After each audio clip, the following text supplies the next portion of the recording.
Welcome back, guys, to another episode of Authentically Albertan. Here I am at Tribe Artist Society with Dwight. Dwight, how are you? I'm doing good. I'm doing great. What are you going to bring to the table this year? What plans do you have? Well, we're starting up a bunch of different things within our programs. So Tribe Artist Society, we run kind of like three main programs. Yeah. So we run Monday Rap Night, and that's just basically where people come, we have pizza, we smudge. We usually have a workshop on how to be an artist or like improve your artistry, whether that's like how to write an invoice or we're starting January with taxes for artists. We also do like performance stuff, and then we just freestyle and rap.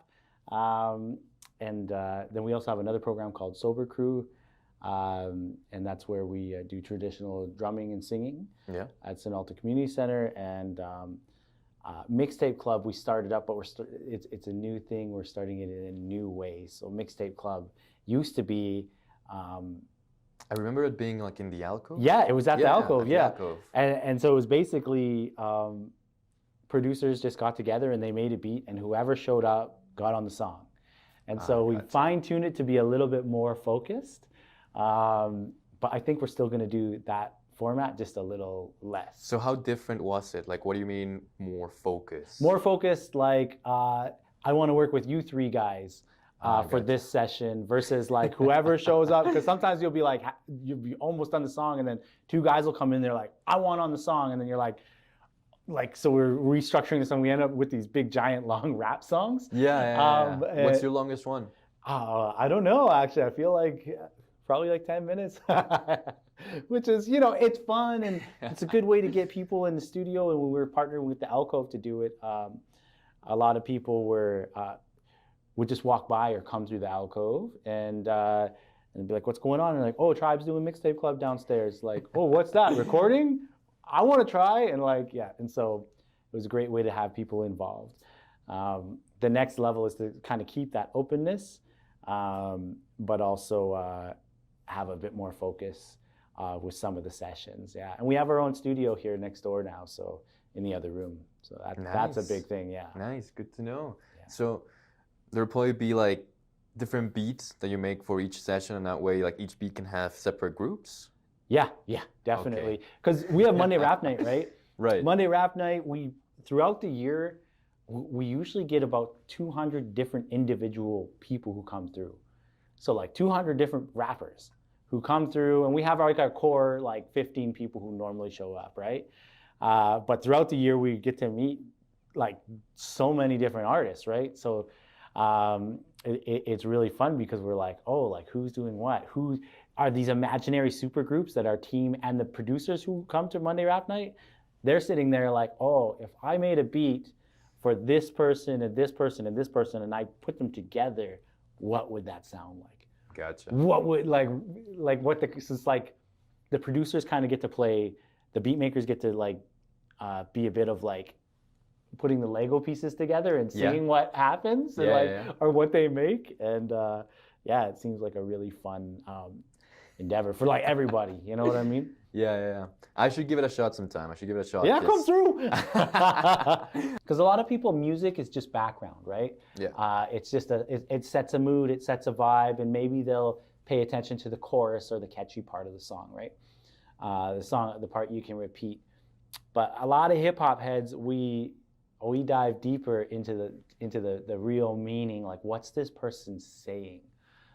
So like even there's some songs where you might not be able to dance to them, or you might not be able to you're not going to play them at a party or anything, but you're going to listen to them by yourself and think about the world differently. Yeah, I can see that. What was it? I think it was last year that Apple Music released their compilation of 100 best albums of all time. Okay. And if I'm not wrong, the Re-Education of Lauryn Hill, super impactful album from hip hop, was #1. Oh, really? Yeah. Yeah, that was a great album. Definitely. I could see why some people put it on there. Definitely. I listened to it for the first time. I really, really liked it. I really dug the there's this song that he does with Santana. That she does with Santana. Yeah. It was pretty good. Yeah, I like the a song about her son Zion. I want to know, growing up, how was that community here? First of all, did you grow up here in Alberta? Yeah, I grew up in Calgary. Yeah. Yeah. How was that community here in Calgary when hip hop was all starting up? Well, like, it's kind of weird because, you know, there was a time where, like, hip hop, there was no rappers in Calgary. Basically, there was a group called Dragonfly Empire. There's a dude named Chain Reaction. You would meet him on the train and be like, listen to this. And those were the only two rappers I ever knew, like, even till like probably halfway through high school, of like local talent. I'm sure there was others, but I just might not have been tapped in. Yeah. And a Baby J was also doing stuff. And there used to be a hip hop radio show on 90.9, and that was every Sunday. But as far as the community, like, when we decided to start rapping, we were the only people in our whole school who rapped. And how big was it, like? I was in Forest Lawn High School. There was a lot of kids there. Yeah. Like, I feel like at least 1,500. You know, but in the community that rapped. Oh, hip like, hop. yeah, like, yeah, we were the only ones that rapped, and you know, we're handing out tapes, or rapping in the hallway, and basically it was just like, you could just stand out because you would be the only ones that did hip hop, right? And so I think the community within Calgary has changed. Yeah, it's grown, but it's still really small. I feel like the majority of rappers kind of may know each other, or they're just like locked in their own little cell in their own unit in their house. Because a lot of rappers, although you know, it's like, we want people to hear what we say and what we think, and like, look at us, we're rapping, we're doing this thing, we're performing poetry, but a lot of us are really shy. So we'll stay in our own house with our own two friends and just make music and never release it. And that was one big thing about Monday Rap Night, is we want to build community around it. And give people a chance to showcase their talent, not be afraid to share it. Yeah, definitely. Because like within the hip hop community, like in the dance community, there's a giant community of people who know each other. Like, especially like all the breakers in Calgary, for the most part, they all know each other. They all connect. They all battle each other. But I feel like that's grown recently. Like, I feel like, no, it's been here for a while. Yeah, the okay. Dance community, like, is an actual, like, it's a community community. Especially like within hip hop dance. I kind of learned that a while ago when I forget who said it. They were like, yo, you could stay at my house, and they're in different cities. Like, I'm the hip hop hotel. Like, if you're a hip hopper, just stay at my house. Like, just send anybody my way, right? Like, and I was like, and that's like, that was through the dance community. I'm not really a dancer myself, but I did run dance programs for a while, like breaking and all styles dance programs for youth when I worked for a different company. Yeah, but I imagined like the dance community and all that, like, probably started around the 2010s with social media, or even before that. Yeah, there was like there was a couple jams that I'm aware of, but I missed it. Like, I've seen old videos of the jams now of, like, I don't even know the crew's name, Original Rudes, I think they're called. And I seen videos of it, and I was like, yo, this was when I was in high school. Like, how did I miss this? This was the coolest thing ever. Like, I completely, because I wasn't tapped in, right? Yeah. And that's one thing about the community is, like, you might, if you're not tapped into the community, you might think there's zero hip hop stuff happening. But if you tap in, then you'll find out about things like, you know, things that One Big Jam are doing. A bunch of different breaking crews, like, just meet up and, like, yeah, anybody who comes, like, gets to learn. And that's the thing with hip hop, because, you know, it breaks into 4 categories: is DJing, breaking, MCing, and graffiti. And quite often those 4 elements don't merge. You know, but back in the day, like when hip hop was being born and becoming a thing, you know, most hip hoppers did all those elements. They all, you know what I mean? Yeah. All, if they didn't DJ, they wanted to learn to DJ. If they didn't do graffiti, they wanted to, you know, or they drew their own tags. If they didn't break, then, you know, you would learn to break. And you would had to do like all, like, it would be so small that they had to do it all themselves. Yeah, I imagine. yeah. Well, Yes. and like if you look at like some of the old school groups, like hip hop rap groups that are well known, most of those guys were b-boys before they became MCs and rappers and DJs. They were like really highly involved in the four elements. So, throwing it back to, again, your high school years and getting to know these only two rappers that you knew in Calgary at that time, were they part of the Indigenous community as well, or were they different communities? No, they weren't part of the Indigenous community. That was kind of a neat thing, like, because back then, in my mind, it was like, oh, like Native people, we can't rap. But then there was a group, I went to a youth conference in Edmonton called the Dreamcatchers Youth Conference. And there was a group that just put out a song called Feeling Reserved. The group's name's War Party. Sorry, and this was way back then. Yeah, yeah. And they put out a song called Feeling Reserved. They were the first Indigenous group to have a music video on Much Music. And I went there and I was like, we seen them perform and it was crazy at the Indigenous Youth Conference, all Native people, and they just like lit it up. We went bananas. And seeing them be on Much Music, seeing them like turn us into super fans was like, oh, maybe we can rap too. Like we can do this. There was like a mental barrier, Calgary, like yeah. Native people from Calgary can't rap. And we're like, well, and that barrier I found was like, for me personally, was broke by them. I remember listening to that tape, like writing down the rhymes, learning the full songs, and like, at one time they did a free show on Stephen Avenue, and they showed up. They just had a speaker, and it was just them, and they're from Hobbema, Alberta, so just by Edmonton. Mm-hmm. And anyways, I was like, yo, I don't know how I found out they were performing, but me and like 3 of my friends went to go see them perform, and basically it was just like us 3 only watching that group perform, and like we rapped the words or whatever, and then as soon as they were done, we got shy. We just peaced out, like, like standing in front, like this, and I just rapping the words, and then I was like, okay, they're done, like peace. Like, I was too scared. What is that Calgary vibe, at least from your perspective, in rap, in breakdancing, in DJing? What does Calgary bring as a culture to that art style? Yeah, I think at least in my circle, I think Calgary kind of has a little bit of trouble finding its own sound. I don't know if that's true or not.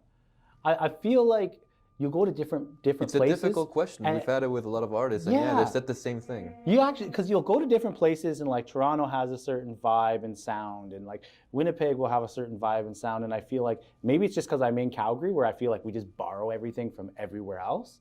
Yeah. Or maybe we haven't crossed that point where we're like, this is who we are. And like I also, Tribe Artist Society, we also teach rap and hip hop, like within the Calgary Young Offenders Center. And the young guys, they're doing stuff quite often that sounds like people from other places. They sound a lot like, King Von type stuff, Little Dirk. They'll sound like those guys. And so the big challenge I often give them is like, cool, like you showed your armor at first and you told a story, but it sounds like you're telling someone else's story. So what makes you special and you unique? And I think that sometimes as Calgary artists, we might be like, oh, we're from Calgary, it's a small town, it's, you know what I mean? We don't look at ourselves as like if we were from LA, we'd be like, yo, LA, what up? Like every song, right? We'd be saying that. Nobody says, oh, yo, Compton, Calgary, what up, right? Like, right? And I think like daring to say you're special for these reasons is a step I think that we're going to take eventually in the next while. Because, when you're creating art, it's like, even if you like the way you cook eggs is special and unique to you and actually interesting. Some people use the side of the pot. Some people crack the 2 eggs together. Some people knock it on the counter. Some people corner the counter. Some people grab it, they knock it on their head. Yeah, it sounds so insignificant, but it's like a paint color of how you live your life. You know, and so I think your story, no matter how monotonous, mundane, whatever it sounds, is actually really dope and interesting to somebody. And one thing in hip hop now is what's changed in hip hop and in rap and in music is any story is welcome now. Whereas before it was like, if you're not an actual gangster, Get out. Get out. Yeah, and telling a gangster story, Yeah. it doesn't make sense. Now you can be, you know, you can just be a regular high school student trying to get good grades, not dealing, and it's still interesting if you make it interesting. You know what I mean? And if you're not afraid to just say, like, this is interesting, this struggle of getting past this test in this way, studied hard, these are my goals, this is how I'm gonna get money by hitting these books, or like whatever, right? Like, it's interesting. And it doesn't have to be. It's just figuring out like how to tell it. You know, figuring out your own way to tell it. So you're right. It sounds like it's your story in your own unique way, and then again, finding a route that appeals to, well, that other people can empathize with. You know, can relate to. When I decided to become a rapper, it was New Year's Eve. When I went from 1999 to 2000, I was in high school, and I was at my bro Mike's house, and our New Year's Eve was so boring. We didn't get invited anywhere to any parties. 1999 to 2000. That is the New Year's Eve. Yeah. That is the New Year's Eve to celebrate. Yeah. And we're in high school. Mike's like literally upstairs chilling by himself in his room. I'm at his house downstairs playing video games, and then I got this idea. Let's become rappers. So I just ran upstairs and I was like, yo, Mike, let's become rappers. And he's like, man, you're crazy. And by the end of the night, we had wrote our first song, and we're jumping up and down on the bed, screaming the verse out. We're gonna kick it up, yo. I'm not sure too. Piggity pump up the bass for you and your crew. Come on, kick it up, yo. I'm not sure too. Piggity pump up the bass for you and your crew. And we're just laughing. And like, there you go. That's your party. You create your own party. Yeah, and that was the thing. Like, you know, that was something where we realized, like, yeah, hip hop is something that we're able to use as a tool to create our own happiness. Yeah. And then after that, like, it's never really been about like recording, putting music out for me. Like, I don't even have any music out. It's been about those moments. Freestyling at the bus stop where my bro says something crazy and you're like, oh, like, I have memories of like people who've passed on, like being at the bus stop, rapping, and just like knowing exactly what they said and how they moved and laughing our guts out, or connecting, having conversations, standing in a circle, just rapping, having conversations about like, this is what happened to me at home, and like, and then another homie's like rapping the strength back, or like we're brainstorming ideas through freestyle, and healing and helping each other, and encouraging each other in a strong and powerful way, which is like, it's really dope. Especially it was a way of our healing and our way of like not having money to do anything when we were kids, but like this was our thing. Yeah, this is the thing that we could do, and it was so fun and literally addicting, freestyling and just hanging out with each other. And I'm not even saying like I'm a good freestyler. I'm just like, I've been doing it forever, but it's my favorite game to play. You know, freestyle is really a lot like life. You know what I mean? Most of us have no training in it. You know, we run out of things to do, or we're on a rhythm, and then we mess up and you fumble and you just keep going. And sometimes you got to stop and you say, wait, hold up, and go again. Dust yourself off everything. Yeah, like that. And if you did that while you're rapping, people, and did he just stop? Like, ooh, that's how to fail forward. You know what I'm saying? Yeah.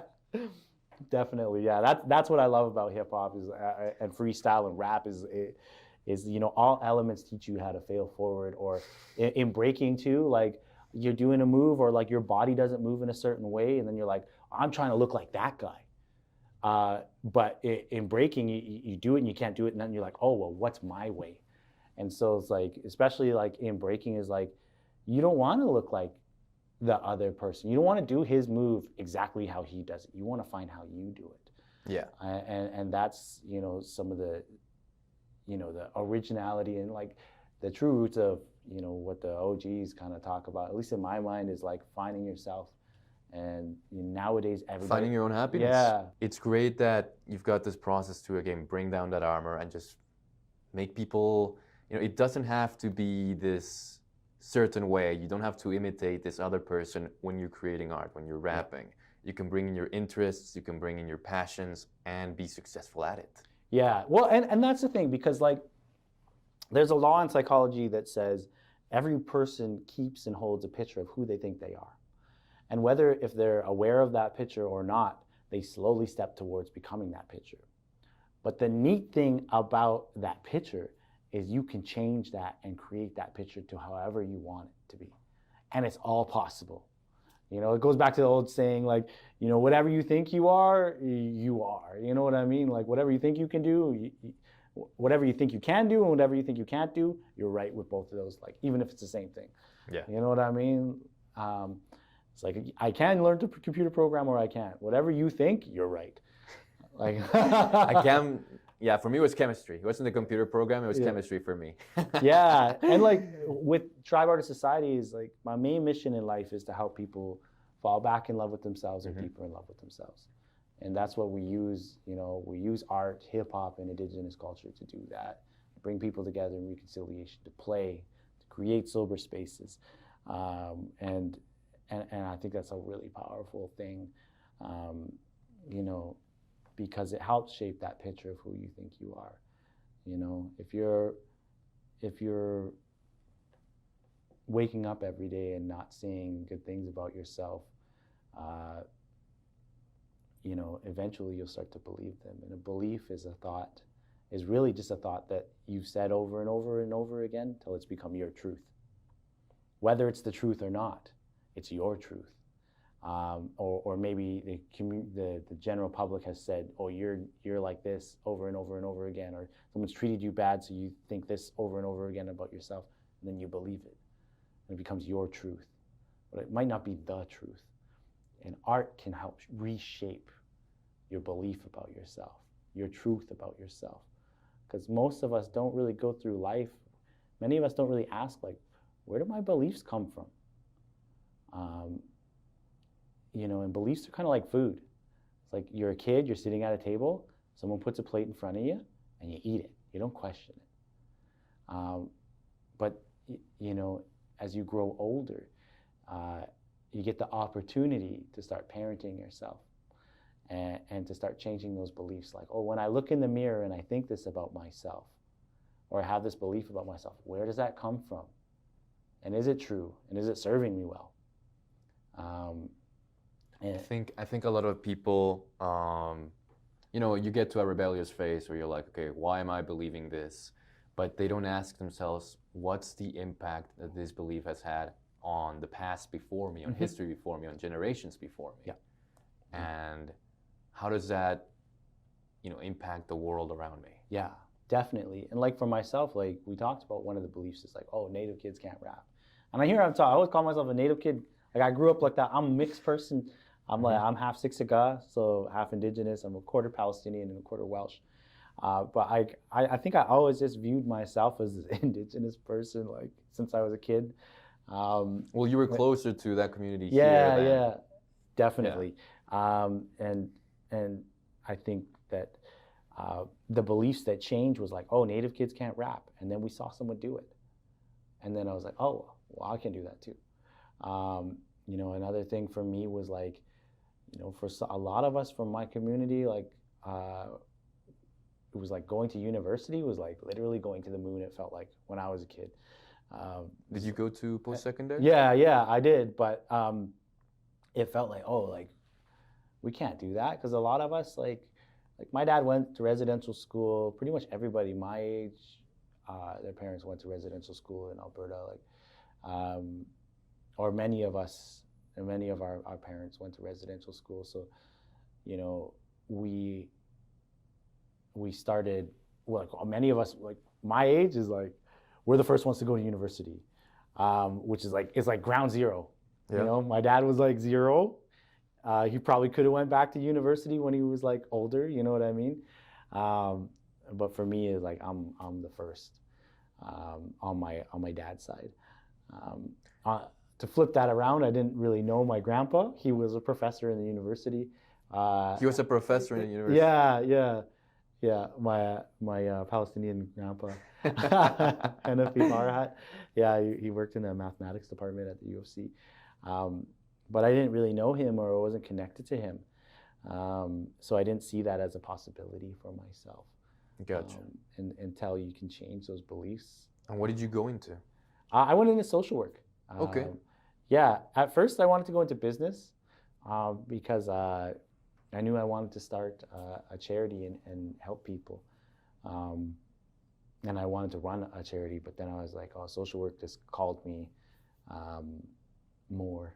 And so it was actually a really great program for me. Do you feel like what called you about social work?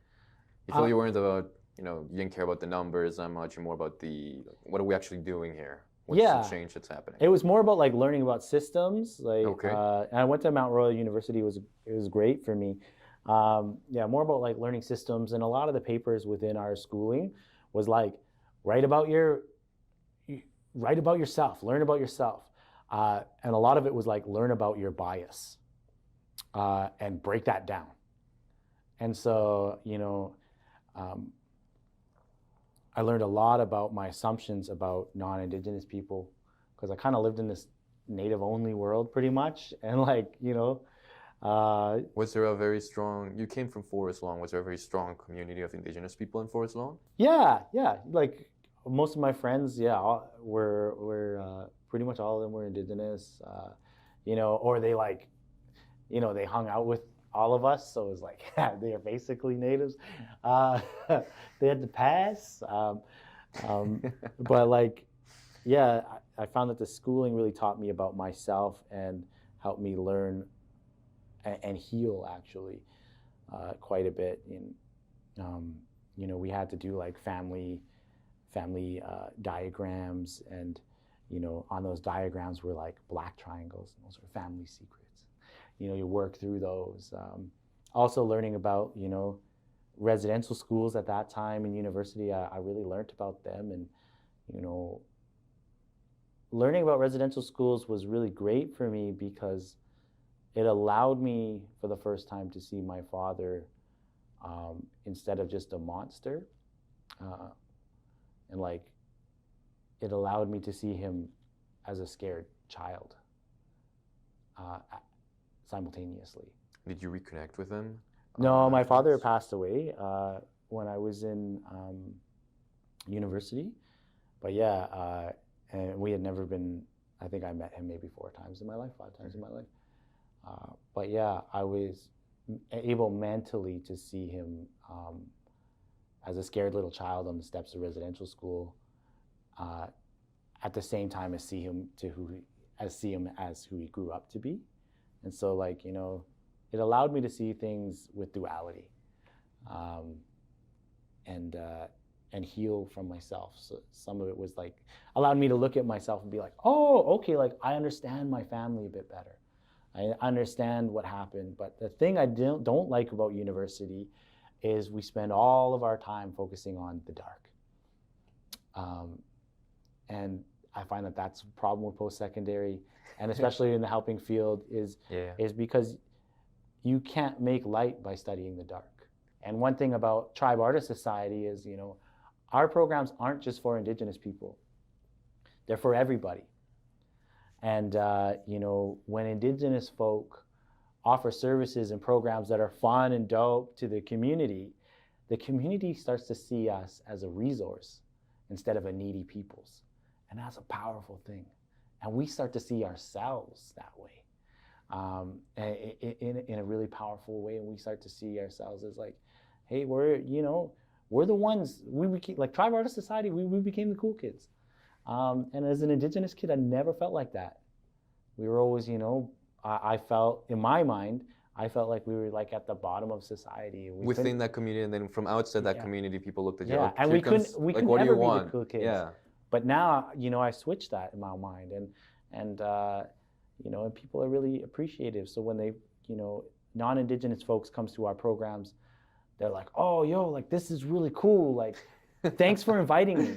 And then when Indigenous folk come into our programs, who we've never met before, they look around and they're like, yo, this is dope. This is ours, right? Yeah. Like, yeah. And like, yeah. And so the power dynamic is shift because you in Calgary, there's not many places that you can go to that are like Indigenous owned, Indigenous-led, that offer services. You know, if you need a service for anything, you're going to a mainstream Canadian agency for the most part. So like a big part of when we dreamt this up was like, what would the world look like, or what would Calgary look like if, like, you know, the best music festivals and art festivals and community festivals in Calgary were all ran and staffed by Indigenous folk? What if the food banks were all ran and staffed by Indigenous folk? What if the healthcare system was ran and staffed by Indigenous folk? What if the welfare system was ran and staffed by Indigenous folk? How would that change the world sees us, and how would that change how we see ourselves? And I think that power dynamic is going to change and is changing in a good way. And not saying like Indigenous folk need to run and own everything, but I think that there's room for us in the arts. There's room for us in every sector to own, run, and lead things. You know, I think like Indigenous folk and Indigenous companies owning their own buildings in Calgary is a super rare thing. What a concept! Yeah. You know, there's over 600 churches in Calgary, 700 churches, 700 churches in Calgary. I don't think there's. I can only think of one space where there's a sweat lodge in Calgary inside the city, and that's on land that's owned and ran by a non-Indigenous agency.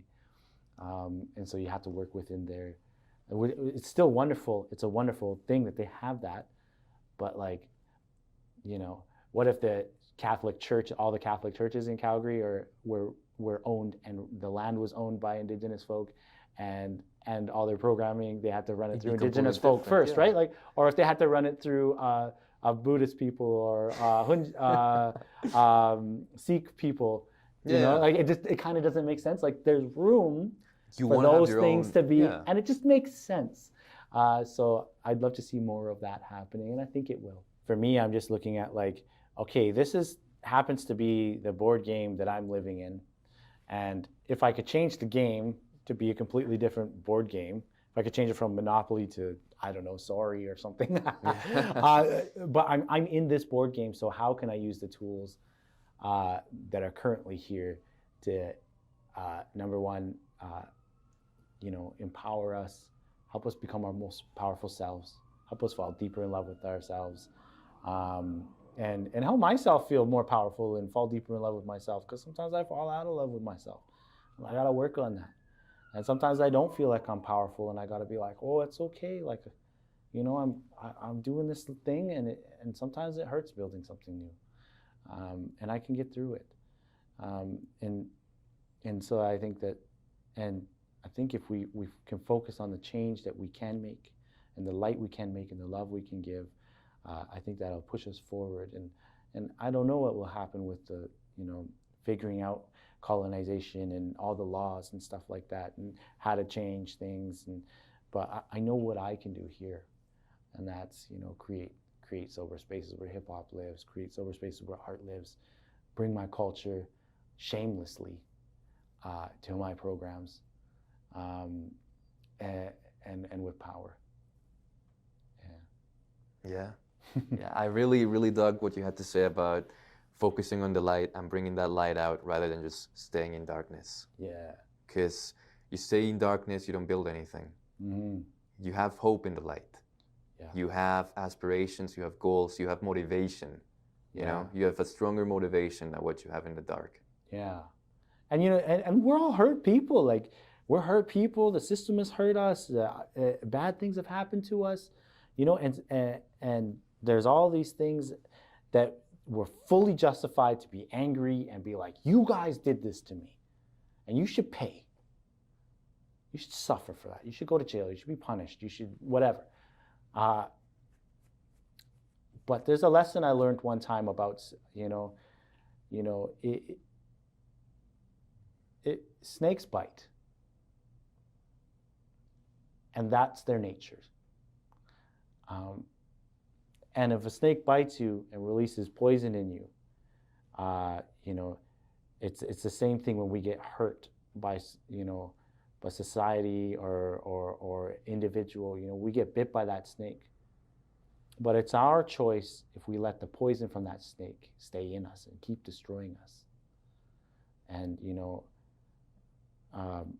it's very foolish of us to keep hurting ourselves over and over and over again because someone hurt us when we were a little kid, or someone hurt us when we were, you know, in university, or was, you know, racist to us or whatever. Like, sometimes we hurt ourselves over and over and over again to try to deal with that hurt. You know, and that's how a lot of us have survived. I remember my cousin Joey was, his mom died of an alcohol-related disease. And I remember, you know, we were at the funeral and he jumped on the coffin to put a flower down. And so he's standing on top of his mom's coffin in her grave, and he stopped and he looked at me.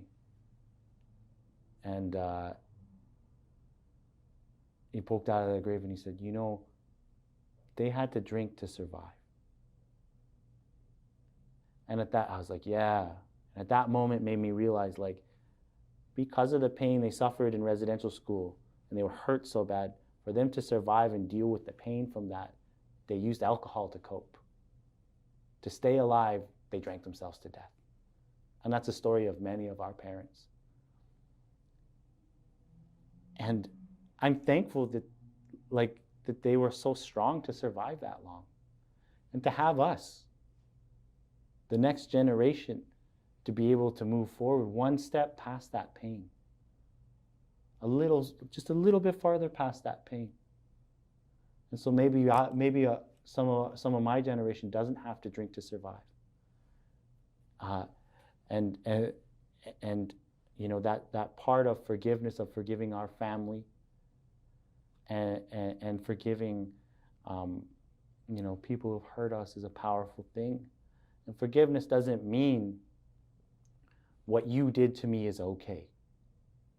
At least to me, my belief is forgiveness means, you know, I'm no longer going to allow what you did to me to continue to hurt me anymore, because I'm letting it go. I'm no longer holding on to the poison from your snake bite. I'm letting it go. I'm giving it to Creator. Creator's going to take that from me. And, you know, sometimes you have to do that 5-6 times a day just to survive. And that's a tool. You know, we use our smudge, we have our lodges, we have our songs. But your powerfulest medicine you have is your words. And in our ceremony, we often pray out loud. And so sometimes those things to survive the day is to say those things out loud. You know, and I did that for a long time to help me survive. Dwight, I love you. I forgive you. You're strong enough to get through this day. I believe in you. Dwight, I love you. I forgive you. You're strong enough. It's okay. You can learn how to do this. And I still do that many, many times a day. I look in the mirror and I say that out loud. And it's a powerful tool. I forgive you. Sometimes I talk to my dad in my mind. I talk to my mom in my mind. I forgive you, Mom. I forgive you, Dad. It's okay. I love you and I believe in you. Thank you. Thank you for giving me life, even though they might have hurt me really bad in the past. And, you know, getting to that point and being able to do that has allowed me to forgive myself a bit more and to become a stronger person. Because it's very easy to fall back into that pain and that, you know, I'm not good enough, I'm not worth loving, I'm not strong enough. You know, most people's pain and sickness and dis-ease comes from, I'm not worthy, I'm not worth loving. And so for us, you know, one of the first teepee pole teachings, it's on the front door of the teepee, is a teaching of love. And so you walk into your house, into your teepee, and you touch that pole. You walk into your house with that teaching of love for myself and love for others. And then when you walk out of your house, touch that pole, and you walk out of your house with love for yourself and love for others. And love, doesn't always look like, like being super nice all the time, like we're Blackfoot, we come from a badass warrior people, right? So love sometimes looks like, no, you're not doing that to me. Love sometimes looks like, no, I'm not doing that to myself. No, I'm not letting you treat me that way because I love myself. I'm not letting you treat our women and our children that way because I love myself and I love them. Sometimes it means having a hard conversation, being like, I see you treating yourself this way. And because I love you, I'm going to tell you that I see it. I'll be here for you if you need me. Being that honest, raw truth, honest. And that's it's a hard thing to do, and not saying like, I got it all the time and I'm real wicked, but, because it tangles it up, your own body. It's got its own physiology for these sort of reactions where, again, that's why people say, okay, my throat tightens up because they feel it. It's these emotions become so impactful that they become physical. Big time. I think it's perfect time to take a break. Yeah. I wanted to ask you, again, more about Tribe. How did it come about? How was it created? There's actually a number of different stories as to how and why it was created. So I've been running programs for a long time. I think I started in the field in 2009, like in the helping field, and creating after-school programs for kids, art programs, rec programs, all sorts of different things, working mostly with Indigenous population and sometimes some immigrant populations. But my first job within the field, I ran a bunch of programs and started a bunch of programs. And after that, after I left there, I was like, if I had the ultimate power to make the decisions for, I was like, I could do this so epically. And I realized like one of my superpowers is bringing people together to play, and just have them have a great time and follow and get to know themselves better through play and become part of the community to play. And so I knew that if I had the full power to do that, then or to make all the final decisions, then it would be epic. Yeah. And so since then, that's kind of been my goal, is like, I'm going to start my own charity. I'm going to do this. And I just really wanted to be the boss, which was kind of funny because like I didn't want the responsibilities of the boss, but nobody wants them. But I wanted to be able to be like, no, we need to do this. And so another big part of it was I got a grant one time to record a bunch of music. And so I was like, sweet, I'm going to record music. I want a place to write and record the music where I can be loud. And,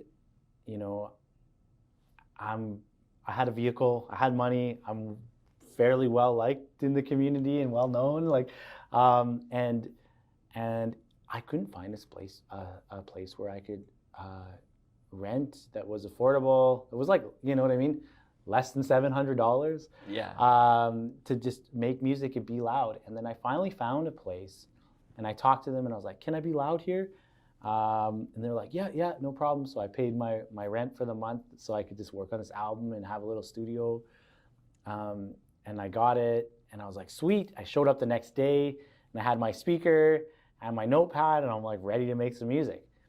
And they looked at me, the same people I talked to, they said, wait a minute, you're going to be loud? What? And I was like, literally, like, yeah. and then they told me I had to check in and do all this stuff, and I literally just walked out. And it's like, you guys just killed the vibe. You broke our handshake agreement. You need it written down. Yeah, and everything written down. It just sucked. It sucked so bad. So I was like, if I can't find a space, I'm like, I had money, I had a car, I'm well liked in the community. How can 15-year-old Dwight do this? How can the 19-year-old Dwight get a space? And so I wanted to be able to create spaces that are loud. One of the big dreams And I don't. What is to have a space where we can be loud, have our own studio. This office is pretty cool. We got to be mindful of others, but most of the time after 4, we can be as loud as we want, which is really dope. But the next step is to one day have our own space where it's just like we own it. Yeah. We own it. We can be super loud. So that was one of the things that pointed us in this direction. And then another thing is I was working at a different company for a long time, and I was running programs, and they were going great.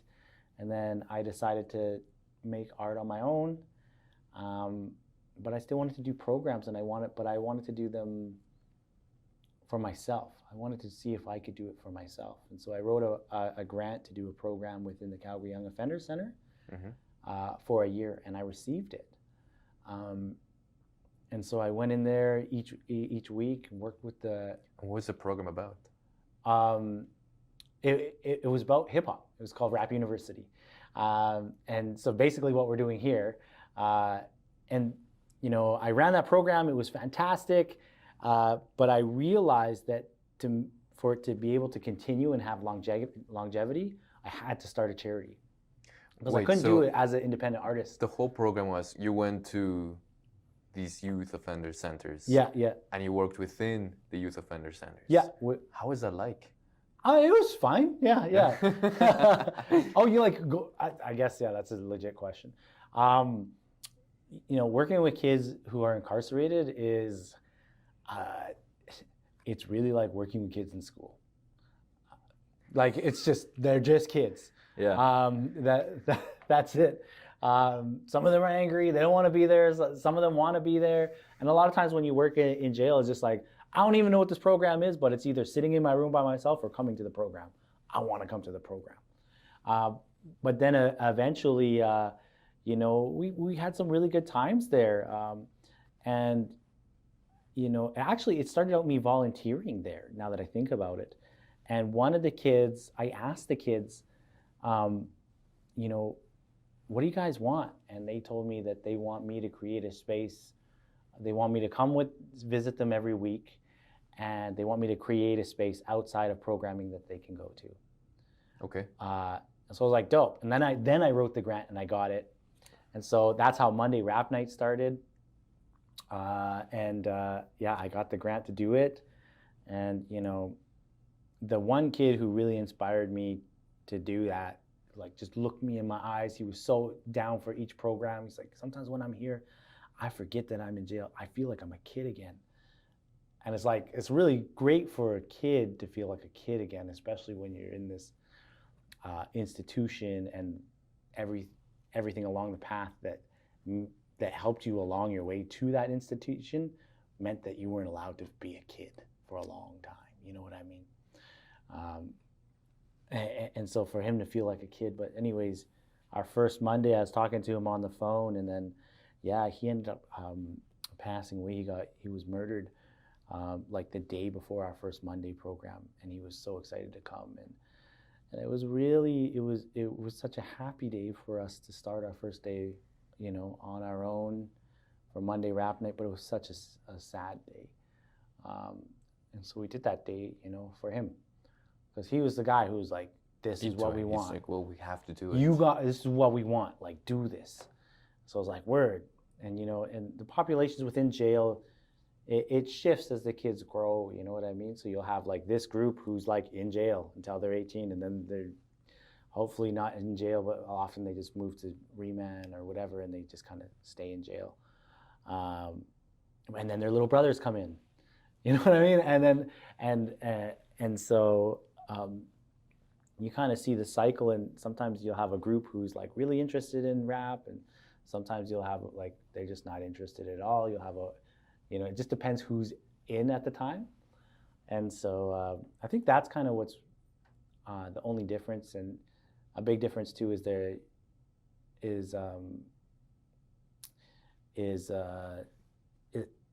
is that some of them will sometimes just be there not because they want to be there. It's like teaching in schools. It's really similar. You go teach in a school and you have all mandated kids, right? And so sometimes it's just like, I don't want to be in my room. I'm just here. I'm not participating. Like, no disrespect, but like, I'm just chilling. Word. So it's like, okay, cool. You just chill. You do your thing. You want to draw a picture or like look at a book. And the rest of the guys will chime in, right? Yeah, and that's kind of what that's like. And, peeling off those layers of, that we talked about, the armor. yeah. I was just going to bring that up. I'm like, I can't imagine, regular kids. And now you got to be tougher in prison. Mm-hmm. Yeah. But they're just, they're usually joking around, and there's a bunch of happy kids. You'll forget. I think if you haven't had any experience like being incarcerated or just working with kids who are in jail, you might feel scared your first time going, but then you'd be like, oh, they're just kids. They're just kids who have had a challenging time. I kind of had a buildup of that year, and then when we lost that one youth, I had enough. I was like, I need to switch to adults. I don't think I could take another kid dying right now on me. And I think that's a really similar story that many social workers go through, and we don't talk about a lot. That we're continuously dealing with loss, and continuously dealing with the loss of previous clients, or sometimes their family members will just find a way to reach out to you and be like, oh, hey, by the way, this is happening, or and so you really got to set clear boundaries and emotional boundaries too sometimes, and sometimes it can seem really cold, and that's a part of social work that I don't really like, where it's like we develop these relationships with people, and we have to keep it at a distance. Yeah. And sometimes that distance is for your own mental health, but you can't help but fall in love with these kids. You just can't. Like, like in like an uncle way, and I say that social workers and youth workers, we're the uncles and aunties of the community. And if you look at it that way, you'll experience it that way. And so we made the switch the last 3 years to work with adults mostly. We still do stuff in schools and still work in CYOC every now and then. We haven't been there for like 3 months. We're trying to get back in there. And working with different programs, but the switch to working with mostly adults has been a big change. And I think that's it, is when I work with these kids, I see them as as my nieces, my nephews, and I see myself in them. So it's like, how do you not fall in love with a kid who's just like, who's like, oh, I want to learn to draw, and like, oh, and I'm having trouble with this at school, and it's literally the same experience you had. You're like, oh, I remember trying to learn how to draw, and I remember like somebody making fun of my drawing and saying I'm a girl now because I can't draw, and trying to figure out that, and like, you're like, oh, but like I still want to be me, and how do I be? And you're like, yeah, and you spend time with these people, and yeah. So, anyways, a big part of starting the agency and helping it grow was I wanted a place where we could own it, like, I'm like, Hood, Forest Lawn, Native kids and our friends can own and run, and programs that are ran by us and for us, and and a place where belonging is important. Monday rap night, like, I don't care if the people become wicked rappers or put out songs and stuff. Of course that happens. We see that. Like, people come, and the first time they'll be like, oh, I don't even rap, I just want to watch. And then, the mic will go around like, oh, maybe I'll say my name, say their name. And then 2 sessions later, like, can I share a song that I made? And then 2 sessions after that, we'll be like, oh, nice song. Anyways, you ready to perform that with us? We'll be like, yeah. And then like over 6 sessions, you'll see them. But the most important part is not them becoming artists. The most important part is that if they come to program, that they have somebody to call if they're in need. Yeah, I would say they belong to something, a place to be listened to. Yeah, definitely. Yeah. Calgary is such a growing city Mm-hmm. that you've got people from this continent, this other continent. How do you incorporate that into Tribe? Yeah, well, I think it's just something we're doing. It's just who we are. So like, and that's the thing is because we own this program.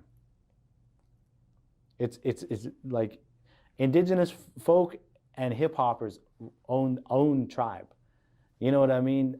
Our team is Indigenous folk and hip hoppers, and our friends. So it's like I keep saying it's Indigenous-led, but I'm wondering if maybe that one day that'll just change to be like we're just us and we do our thing and we're hip hoppers and this is just who we are. Like look at the picture, and but bringing the culture in, it's been easy because it's our space. It might be really challenging to do this through a non-Indigenous agency where we would have to ask them if it was okay to do our thing in the way that we see fit. And so, and then people who come in the room, if they're like, oh, like that's pagan tradition or whatever, that doesn't sit well with me and my teachings, then they don't have to come, right? And because pretty much everywhere else we go is, it's led by mainstream Christian culture, right? And we don't really see it or notice it because we're always in it. But you sure notice you're not, like in Canada, we think quite often I hear like, oh, we don't have a culture or whatever. But like, yeah, go stand in the middle of Pakistan and realize your culture is missing. Go stand in the middle of Japan and realize and try to be a polite Canadian and realize how rude you are. At least that's been my experience in Japan. Like, oh no, I didn't realize I was rude. I thought it was. That sounded exactly like how South Park sometimes imitates Canadians. Yeah. Yeah, and that like that's the neat thing. And so our culture is inviting and opening and allowing others to be who they are. And there's also some sacred things that we that are just for certain nation members, and that's also okay. And so we share what we have permission to share within our culture, because indigenous culture, you have to have rights to share things. You got to be given rights for the most part. And so if you're going to tell a story, you need to be given the rights to tell that story.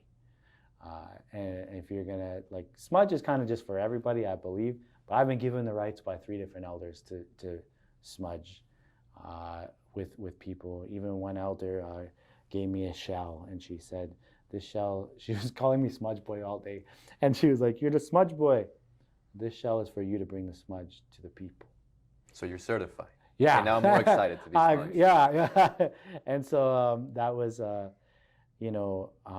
that's where I feel I had the permission to do this part of our culture and tell the learnings that I have permission to tell.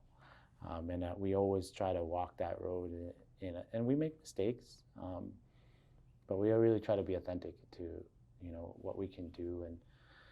And we're always seeking to grow our knowledge in our culture, because it's something, not all of us have access to. And, even me personally, I wish I had access more. What's the future of Tribe for 2025? We kind of touched on it at the beginning, but what's the biggest plan that you're excited for? My biggest plan is, that I'm excited for is Mixtape Club. We got a couple of grants where we're able to hire some really great beat makers and expand it out. Engineers. Yeah. And so we have that for a full year going on. And so that's a really big thing. I also feel like now that it's almost possible to have a full-time staff kind of come on with us and run programs, which is I'm pretty sure I can figure this out. We just hired Brian for 3 months on Monday. So I'm, I think I'll have it figured out pretty quickly, how to be more sustainable. And, we're just moving into that season of where we're eligible, and hopefully we'll start receiving grants that fund us more than 6 months to a year, where we'll know that we have budget for 2 years, where it's like literally last 3 years, every June, I've been like, do I have a job? Do I not have a job? And right up till the day before June happens, I find out if I have a job or not. So we're past that point, which is super amazing. All right, Dwight. Well, thank you so much for this interview. It was great. Again, hearing your journey, hearing your passion about hip hop, talking about culture, talking about where Tribe is going next. So thank you. Thank you so much for being a guest and for offering us your time. Hey, thanks so much for coming. No worries. And thanks you guys for watching. We'll catch you next time on the next episode of Authentically Albertan. Stay authentic.